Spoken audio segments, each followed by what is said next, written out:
Please welcome to the program, Wavy Gravy. You got gravy in your ear, perhaps a Q-tip. Wavy Gravy, activist, clown, former frozen dessert, temple of accumulated error, flower geezer, hippie icon at your service.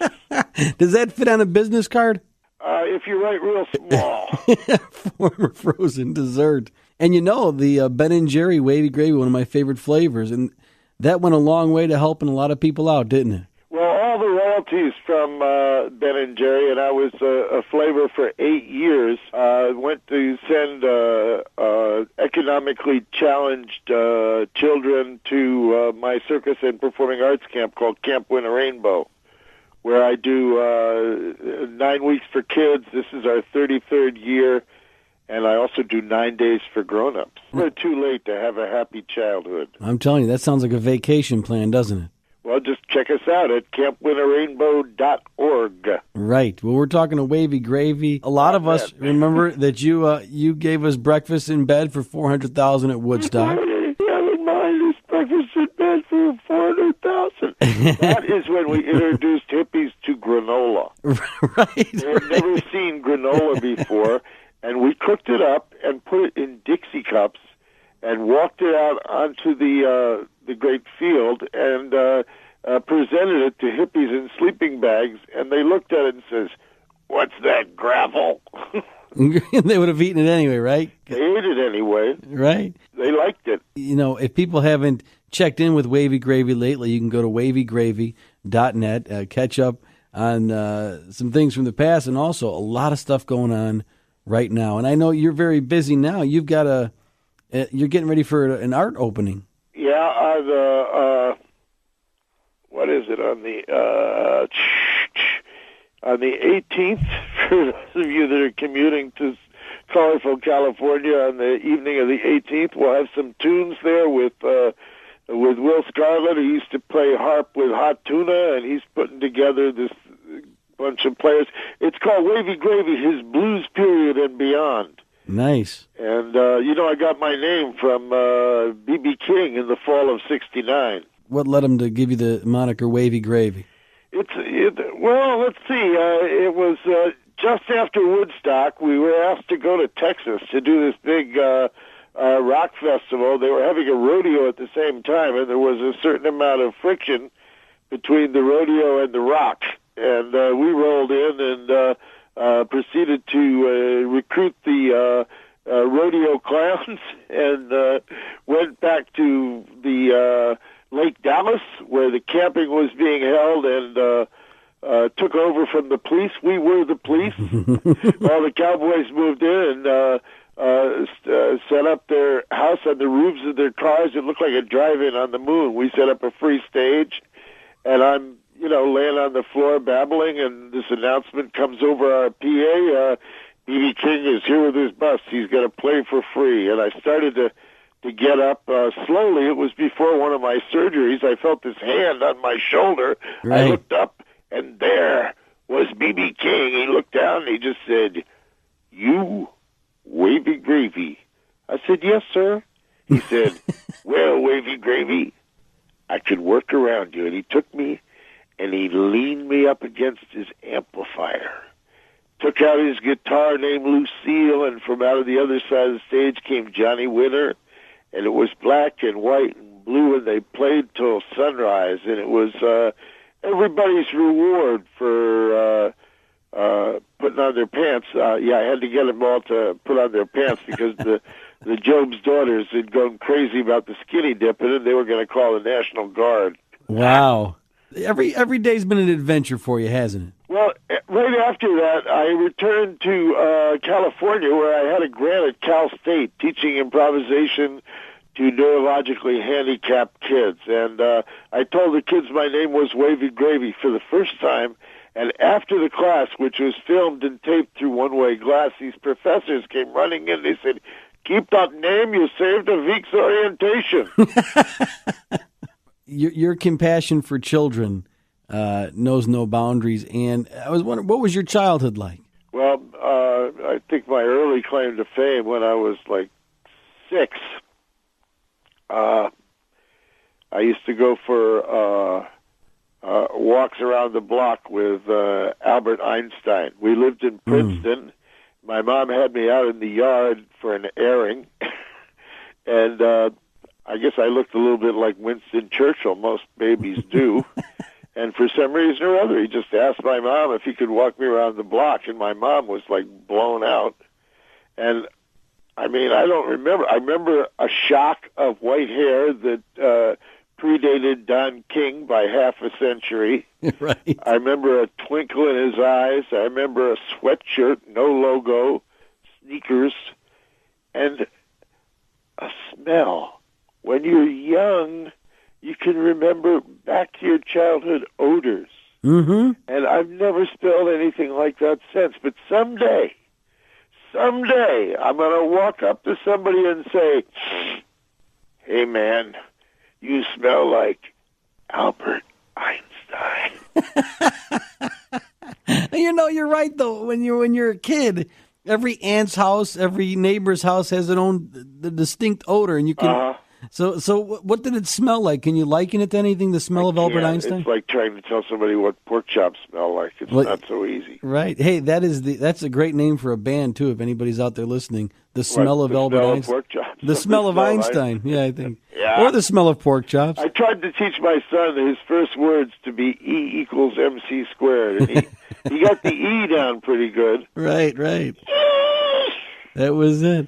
That'll do. Well, Wavy Gravy has been keeping this dream alive for through the decades that probably have made a lot of people just give up on their idealism that was born in the 60s. So what keeps you going? We can never give up. Well, I'll tell you something, especially my work with SEVA, and you can find out about the SEVA Foundation by going seva.org. Right. SEVA is a Sanskrit word that means service to humankind.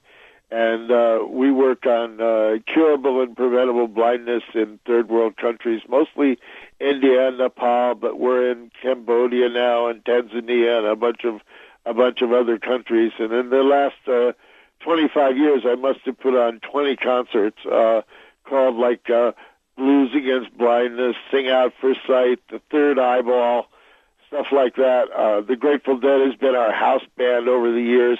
I'm having my 69th birthday is going to be at the Berkeley Community Theater on May 19th, and Phil Lesh and his band, Phil and Friends, is going to be playing. There's going to be no problem selling that sucker out, let me tell you. Yeah, that'll help. Yeah, right. And when we first started, 80% of the people in the world that are blind don't need to be.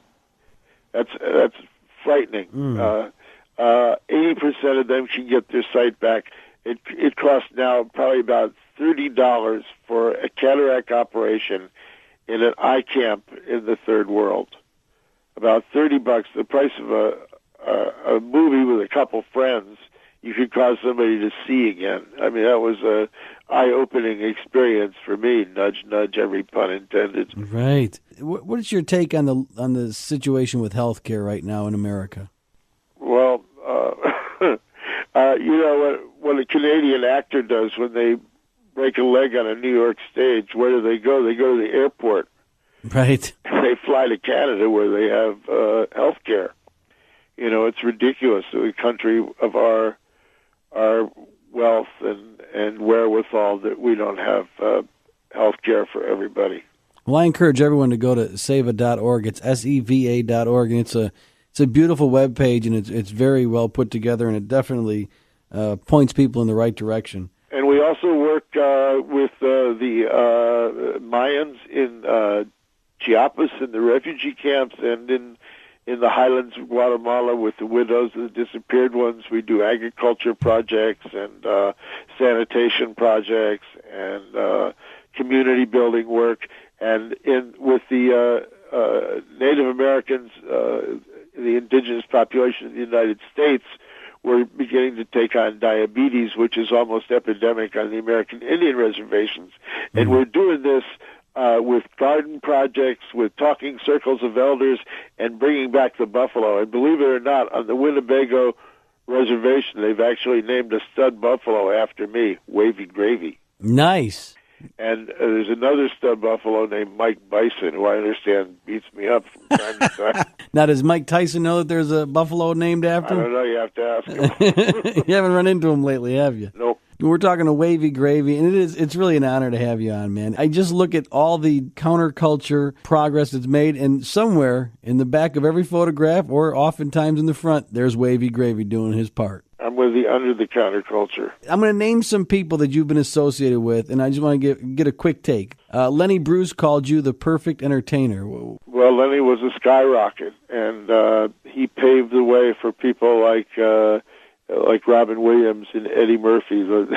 Lenny did jail time for all those guys for saying those naughty words, and he wasn't saying them for shock value, but to try and reform the language. Lenny had a great respect for the law, but the law did him in. He fought the law, and the law won. And he did. I really recommend that. At least you take a look at the film with Dustin Hoffman. There's a lot of new stuff about Lenny that's just come out. New album, I think, is it Rhino? I'm not sure the company. It's put out a huge Lenny Bruce retrospective. He was one of the great stand-up comedians of all time. Yeah, and a great monologist. Great storyteller. And he was my manager. I remember when Kennedy was assassinated, I was in the L.A. Law Library photostating definitions for futs and putts, I think, for a court brief for Lenny. He got to his house, and he had made this most incredible radio collage. He had a broken leg. He was in bed, and he got his little tape recorder, and as the horror of the Kennedy assassination came in, he created this sound collage that he played for me that just took whatever breath I had left away. Let me tell you, he was a genius.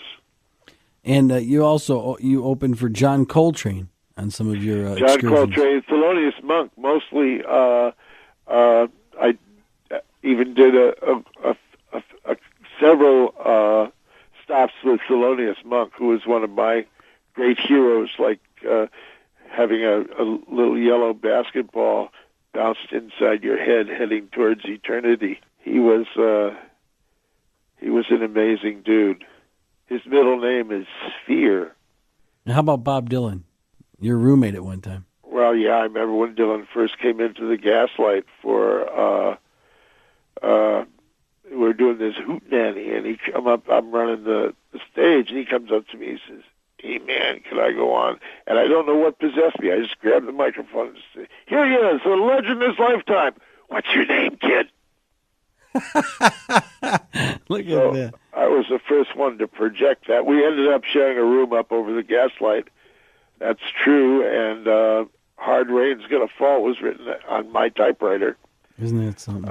Bruce Springsteen said to me, "You still got that typewriter?" I said, "Well, it was eaten by a Beacons. It's along with Lenny Bruce's couch. There was a little fire, and a lot of my stuff got burned up." I would love to visit your home. I bet you still got a lot of cool stuff. Oh, I'm buried in stuff. Buried in stuff. Stuff comes, stuff goes. This is the way of stuff. Well, Wavy Gravy, a pleasure, man. I know you're very busy. I wanted to ask you the recent passing of the great Hunter S. Thompson. Well, he certainly went out with a bang. And now, Fats Waller says, "Shoot me when I'm happy," but I don't think he wanted to do it himself. Right. However, Hunter wants his ashes to be blasted out of a cannon, and so there you have it. My epitaph is "Happy Birthday. Death is Patrick Henry's second choice." There you go. That's a quote from Del Close, who was one of the great improvisers, Chicago improvisers, a roommate of mine and one of my great heroes. He used to roller skate from his apartment through the Chicago sewer system with a flashlight taped to his head and a BB gun to repel rats. Yeah, he was one of a kind, as are you. And Del Close taught me so much about the magic of every moment and the creativity that you can find in it. He was a great guy. And he actually held his funeral a week before he died. Yeah. With chocolate martinis for everyone. Yeah, I had a phoner on that one. Yeah, he was great. Thank you so much for joining us. Everybody go to wavygravy.net. Check out seva.org, S-E-V-A, and Camp Win a Rainbow. That's WINNARAINBOW.org, and put together a great, that looks like a ball for the adults, too, can go there for, 9 days? 9 days, you can go for 1 or 2 days, whatever your preference is. It's big fun or your money back, but you have to take a lie detector test. Okay. Don't come say to me I didn't have any fun. We're going to hook you up and see if that's true or not. It's great having you with us, Wavy Gravy. Best to you, my friend.